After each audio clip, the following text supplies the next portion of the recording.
You asked for more interviews with franchises, so here you go today. Very cool franchise in the music industry that we're going to be looking at. We're speaking with Michael Anderson. He's the founder of Rockstars of Tomorrow. This is a lot more than just music lessons. Anyone wants to get more information, I'll put the link down below in the description box and also at the end of the video. Or any questions you have, feel free to comment down below. Don't forget to subscribe and hit the bell. We've got a lot more franchise content and interviews coming up. So Michael. Okay. Welcome to the show. Hey, how are you? Thank you. Good, good. Very excited to hear about this franchise today. Why don't we start off, if you could tell me a little bit about Rockstars of Tomorrow, not from the franchising perspective yet, but what is it that you do? What is it you offer to the public? Great. Yes, we actually get the exciting opportunity to teach kids and adults how to be rock stars. We focus on eager musicians who have never played before, all the way to people who have skills and gifts already. And we give them artist development, insight on how to play their instrument, and live performance opportunities to hopefully help them take it to the next level, even further than I've been able to take it in my life. Very cool. Yeah. And I think you have a little bit of a differentiator. I'm just looking at your background there as far as the coolness factor, the whole vibe of the experience. Can you tell us a little bit about that? Yeah. I've always found that musicians are inspired by creative environment.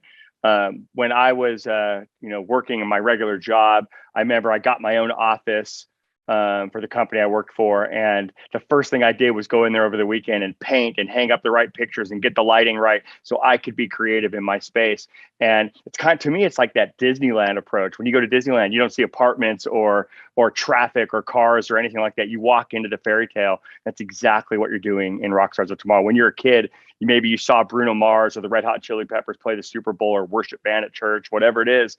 And perhaps it inspired you to want to play music. And you get this vision in your head of, I'm going to be a musician. I can't wait to do this. You're immediately already excited and motivated to do this. And the look of our studios transports you right to that image that's in your head. It's not white walls, fluorescent lighting, you and some teacher teaching you how to play, old Cream songs or something. You don't even know what they are. It's music that you like, and it's in an environment in a space that's absolutely going to make you literally, count the minutes to your next lesson. Yeah, very cool. Very cool. I'm curious, how did you get started in all this? How did the brand get started?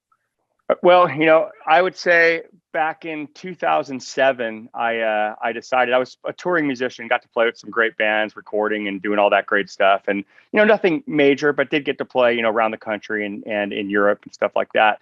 And it got to the point where I felt like, I'm getting close to my 40s and I want to make sure I control my destiny. I want to know what I want to do. And I want to be in the music business. So without knowing that I would be where I am right now, I decided to start teaching guitar with the opportunity to, teach other musicians what I know and hopefully inspire them to play great music. And it got really, really busy. We're doing this out of my living room, and it got very busy, very fast. I lived in a cul-de-sac and it was nonstop traffic. I'm sure my neighbors were going, what is going on over here? And we just ended up driving that and working that. I ended up having about 5 instructors at my house, and probably 150 students on rotation 5-6 days a week. And my wife's like, you got to get this out of the house. So I found a location, quit my day job, and opened up our first brick and mortar. And that's when we kind of went, what do we make this look like? And that's where the concept really started to evolve. And so we decided to make it look like the house. My house was kind of Gothic-y, looking, you kind of got to see it to really get a feel for it. So we decided to make the studio look like that. And that ended up, customers would walk in with their jaws on the ground. Wow, where are we at? Like I said, this aligns with that image in your head of what you fantasize about the music business actually being like. And that's what we ended up doing. So we ended up franchising beyond that and opening up multiple locations and continue growing on the path. And congratulations. I know you guys are doing great. Why don't we get into the nitty gritty now? Tell us about the franchise opportunity and maybe a little bit about the differentiators and advantages over the competition. By competition, I mean a sandwich shop. That should be fairly easy. And maybe against your competition, some of the folks who are similar to what you're doing in the industry. Excellent. I think the first thing that kind of stood us apart, obviously, was the look. And we talked about that, and we will talk about that in great detail. But the look is really, really special, and it's very creative and it's very exciting. But beyond that, we are one of the first companies of its kind to actually build recording studios and theaters. I'm inside of one right now in one of our locations, where we build theaters that, that have, the capability of, 75 to 200 seat venues with a stage, light, and sound system. So our customers or students get the opportunity to work on their craft on an actual stage in an environment that is going to resemble where they're headed and what they're going to do. You can also use these spaces as revenue streams. So we can do parties or outside concerts, or local churches, have rented these from us. And there's all kinds of great ways to bring people in. We do a lot of artist clinics and workshops. So we bring in big names, and they come in here and do events as well. And it just keeps the brand very alive. So I would say things like that are really, really separating us from the competition. And then, to separate us, say, from like a sandwich shop or something like that, we get the ability to go into the community and do live performances with members of the community at a festival, or on a stage, at a venue, whatever it is. And you literally get to promote your business with a microphone, saying, look at what we do, buy from me, this is amazing. And so there's not many businesses that I know of that give you that opportunity. And the best thing is you may have a group of 10-year-olds just absolutely delivering the goods on a great song. And what can you do as a fan, or just somebody walking by and catching that? You're going to pull your phone out and you're going to start videotaping, which this is what happens endlessly. And then you go share that with all your friends on social media. So it's the raving fan. So now they're promoting your business for you. So you're hitting it at multiple levels, letting the world know who you are and what you have to offer. It's pretty rewarding. Yeah, I can imagine. It must be. Yeah. And it's so Insta friendly. It's very cool.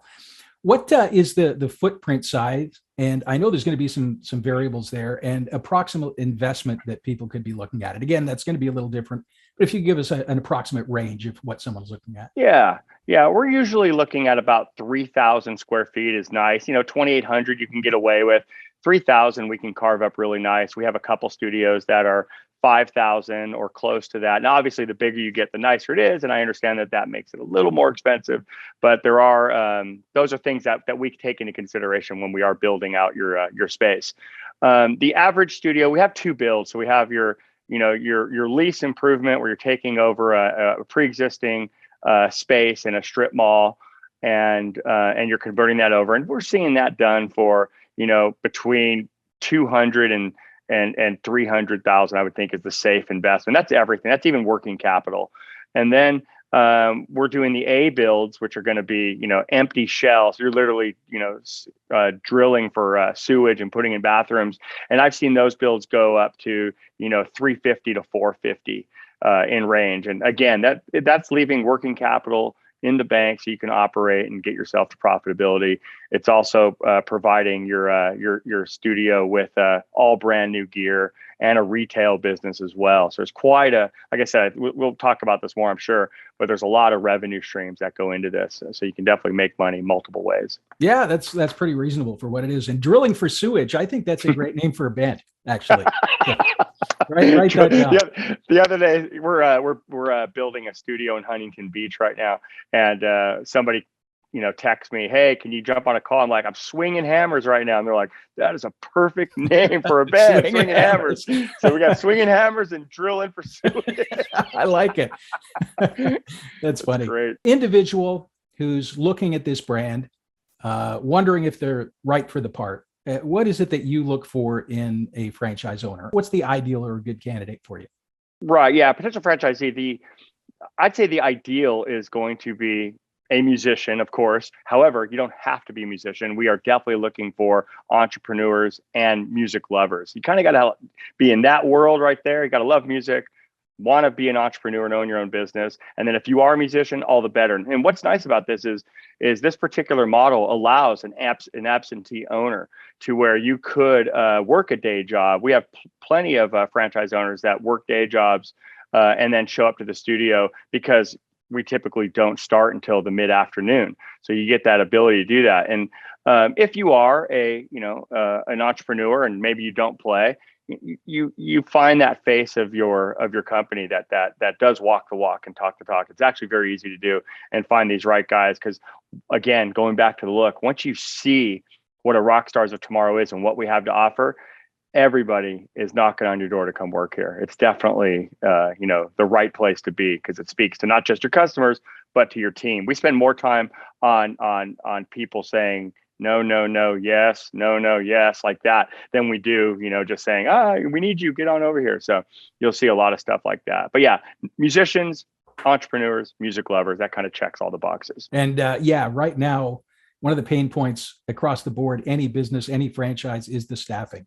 So if you can have that, added bonus of this is a super cool place to work, it makes life a whole lot easier. And that stands for any business. So good to know. Well, and on that point, what I found too, and this works beautifully, is your customers, your students become the greatest instructors over time. The guys that are excelling the most in your program, they grew up in your program, so they only know your program. They're not distracted by other music programs or anything like that. And after going through them, these guys make absolutely incredible instructors. And it's a really nice way as a franchise owner to bring up and reward your customers. And you could start these guys out, because say you're bringing up musicians that are 18 years old who actually are really, really, really good musicians. These guys, you're going to be able to pay them way more money than they'll be making anywhere else, and it's still beneath like your highest paid guys, which are the guys with degrees and stuff like that. So it's really a nice margin call for your company. Yeah, it works well. So for the owners who actually do choose to participate, they're working at this gig full time. What does a day in the life look like? What are they doing during the day? Are they out establishing relationships? Are there things they can do to push the business forward, or is it more just managerial kind of thing? Yeah, you know what? There's a lot that's going on that you can do for sure. Making relationships in the community with local venues and businesses is definitely something to do. Promoting your business on social media is definitely something to do. We have standard practices in place that we coach you on the best way to do that, so you'll understand exactly what we're trying to do. It's almost like life in the trenches at a Rockstars of Tomorrow studio. You kind of want to share that with your fans and your customers. You're going to spend time, organizing the schedule and making sure that that the classes for the day or the trial lessons that you have coming in, the new students that are walking in the door are ready to go. You're going to spend time answering phone calls and emails, setting up tours. We love to do tours. So when a customer calls up and says, "Hey, I'm interested in music lessons," first thing we do is set them up with a tour of the studio. Come on in here, check this place out, and let's walk through. And we're going to tell you the story about who we are, why we are, and how we got to where we are, and all that great stuff, and what you're about to do. And that just every time seals the deal. It's a very high sign-on rate. So that's pretty much what your day looks like. But if you're a musician, then that just kind of stacks the deck a little bit more. Because now you have the opportunity to teach some classes, and that's 100%, profit back to your school if you are actually teaching as well. So we see a lot of owners who are musicians that do teach some class, and it's kind of nice to get dirty with your guys. They do definitely respect that. And it's a nice break in the day, different part of the brain, so it's relaxing. You get to chill out and do that makes perfect sense. So how many franchises are you at right now at this point? So we have 7 open franchises. 3 of those are corporate owned schools. So 4 open franchises, 3 corporate schools. And we have 5 more that are signed or about to sign across the country that will be opening. So we're safely saying that we have 12 locations at this moment. Right. So it's an opportunity for folks to get in right at the inception, which can have a whole lot of advantages. The biggest advantage is you get to work with me, and I'm not saying that as a pat on the back. I'm saying that as I'm the founder. I created this, the vision, and I'm going to coach you. Failure is not an option. We're going to go ahead and take this thing as big as you can. And the nice thing about the ground floor is you're going to come up with concepts and ideas that we end up launching, across the program. I got franchises hitting me up right now. Hey, what about this? Hey, have you looked at this? Hey, I met this person. Check this out. And we're constantly doing that. So as an entrepreneur, that's one of the things that I think a lot of entrepreneurs are hesitant when it comes to the franchise world, because they really want to, like, it's my business, I want to run it and do what I want to do. And they forget to look at the point that I've made all the mistakes and spent the years crafting this and took all that work out of it from you. If somebody wanted to start this business without going down the franchise road, they spend years getting it to this point and make a ton of mistakes, which can be costly. Yeah. And in this case, that's not the case, because we've done all that. And our franchisees now have a little bit more freedom because it's ground floor with this company. So it's very much like you're running your own business. And we're constantly updating and changing things and making things for the better and thinking of ways to benefit our franchisees. I'm very, very critical on making sure that our franchisees have the ability to make as much money as possible, before we do, essentially. I want to make sure that you guys are successful. And you can talk to, any of our franchisees and find out how this works and what we've done. And it's great. I mean, even during COVID, I want to say we did royalty forgiveness, 100% royalty forgiveness for over 6 or 7 months. Wow. Straight. So yeah. And so I can't take money from anybody if everybody's sitting there focused on how to get on the other side of this. And so it was important to me to do that, and it worked. And everybody came. We didn't lose anybody, and everybody is stronger now than they were prior to the pandemic. Yeah. And that's a great way to do it. And it surprisingly, a lot of brands don't do it that way. They're predatory. We kind of cover that in the channel often, but yeah, it's refreshing to see a brand that, has that better environment for people to come into. So yes, that's good. Did you want to go into any of the programs that you offer?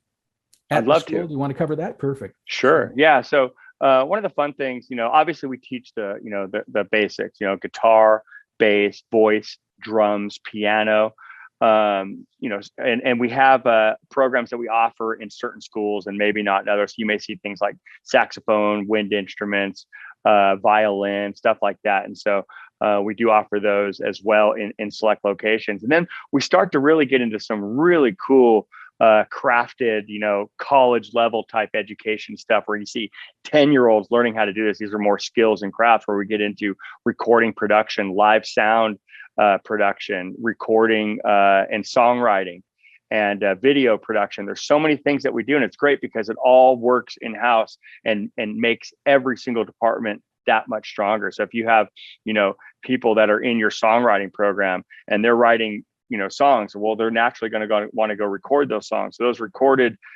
songs can then go into the songwriting department. Now your students can learn how to do that. And then a music video is made. So that gets released and that's branded with your company. So it's just so many levels, and it all naturally works with itself. I would say, to me, songwriting is one of the coolest, opportunities that we offer, because it's so unique and so fun to watch, musicians become independent musicians, and we started in the last, I don't know, maybe right after COVID, the whole pandemic, we started launching musical theater.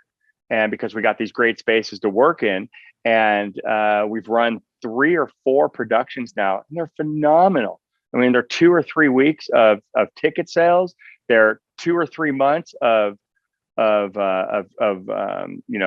lessons or practice and rehearsals.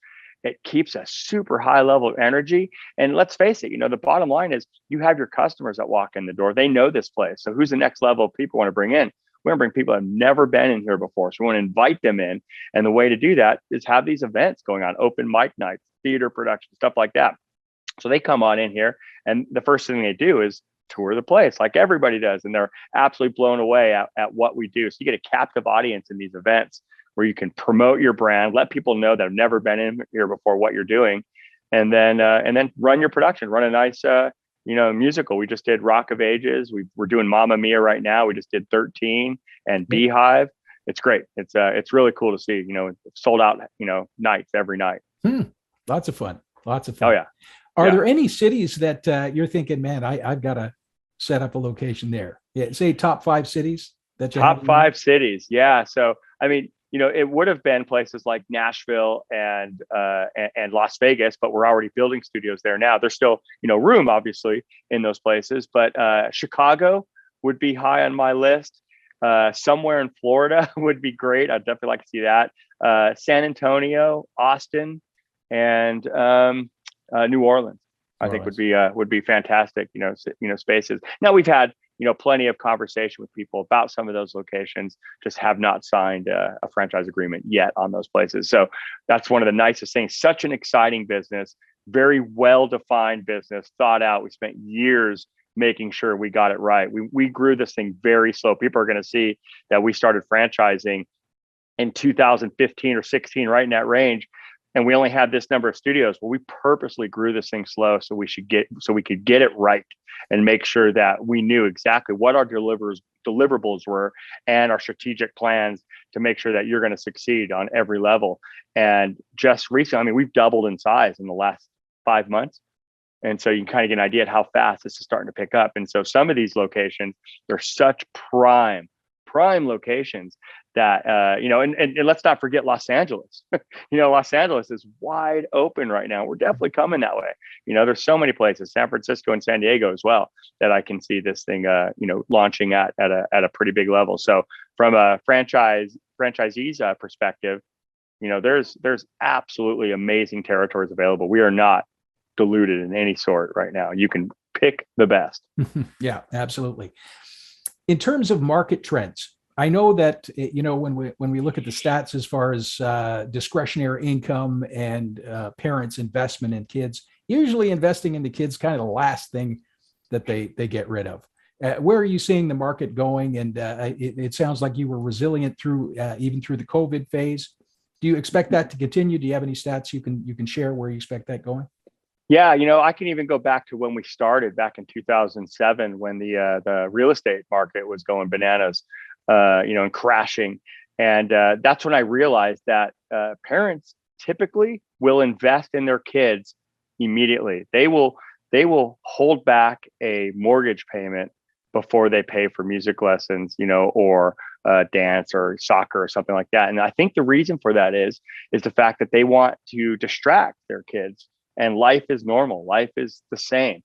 And we saw this again repeat itself when COVID happened. Yeah, we took a dip. Definitely. All our studios did. Everybody did across the country naturally. However, there was a lot of families that did this exact same model. They kept their kids and their family distracted by keeping the routine normal and keeping them involved in something. And it really worked. So I'm very confident to say that, it's very, I don't want to be too, out there, but, recession proof is a great word to use.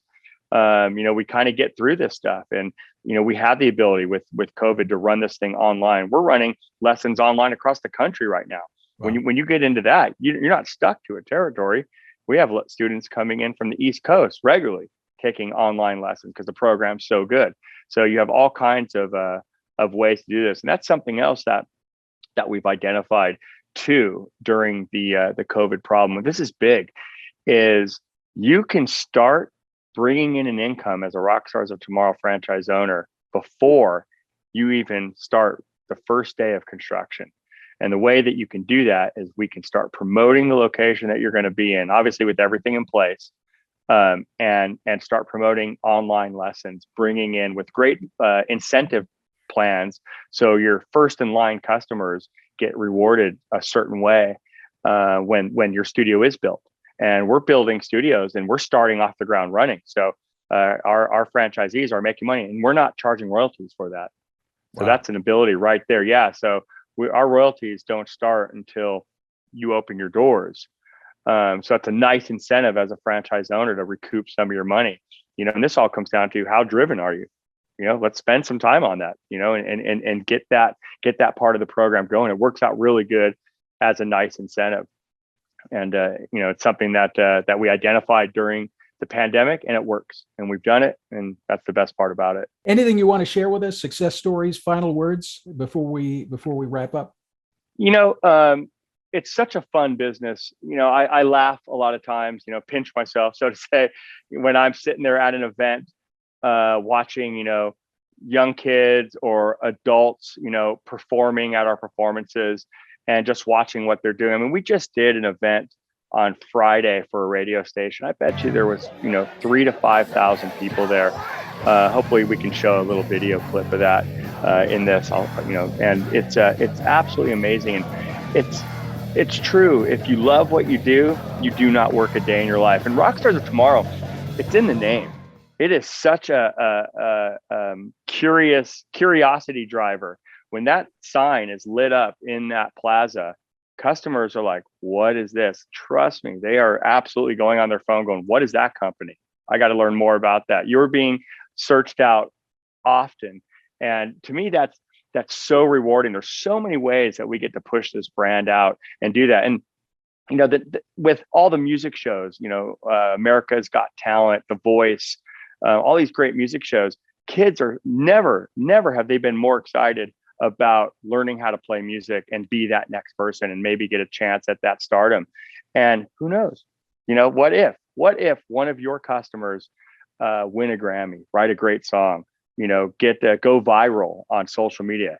Guess what? That's going to come right back to you, because our program is so strong, and it's a natural occurrence that's going to happen. You're literally sprinkling, seeds in the garden of music, and somebody is going to, grow into a tree. Absolutely. Multiple times.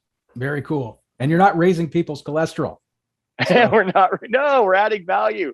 We're absolutely, we're leaving a legacy. We're adding value. We're giving you a gift, the gift of music. And I see it all the time. I mean, I get so many messages from past students, who are now graduating college, and maybe they sang the national anthem at, their college, or did something, and it's just kind of fun to see that stuff. Music's forever. It doesn't go away. When you learn that, you will always have music in your life. That's the one thing that I can promise. If you learn how to play guitar today, even if it is just something you do for fun, somewhere down the road, you're going to be in your business, you're going to have your own corporate job, whatever it is, I promise you're going to have a guitar in the office or a drum set in the garage, and you're going to continue playing. And that's because you spent the time right now to learn music, not to mention the confidence building that learning music gives you. It's proven fact that those who have a pair of drumsticks in their hands, or, learn to play piano or whatever, they're so much more confident. You learn, you're so good in front of talking to people and putting yourself in situations that are just going to make you excel.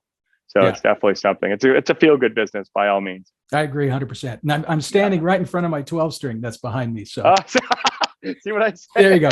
Exactly. I love it. Exactly. Cool. Well, great to have you on.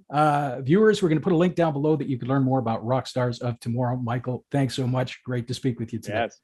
Thank you so much. I look forward to talking to all of you.